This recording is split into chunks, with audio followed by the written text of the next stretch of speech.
Magian. Oh, Magian.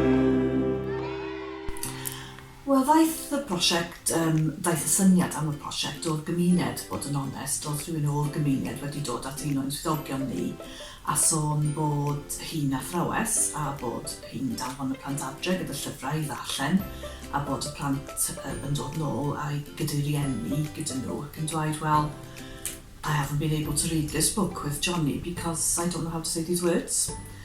A oedd e yn amlwg wedyn bod angen cymorth o bobl di-Gymraeg gyda'r ynganiad a'r unig ffordd mewn gwirionedd i helpu nhw gyda hynny i iddyn nhw gael clywed y geiriau. Doedd ni ddim chwaith eisiau colli naws cartrefol Magian wrth i ni greu yr apiau. Wedyn eto oedd ni'n ffodus, oedd ni'n gallu mynd i'r gymuned a chael gwirfoddolwyr i roi o'i hamser nhw a dyna ni wedi eisiau ar yr ap eto rhywbeth. Mae modd i'r mentre iaith gwneud partneriaeth a chydweithrediad ar y gymuned leol. Mae Magian yn byw tu hwnt i'r ap.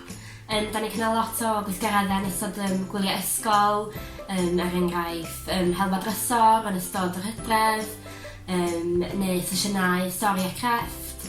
Felly mae'n braf dangos Magian mewn sefyllfa arhwyliog i blant ag tu allan i'r ap.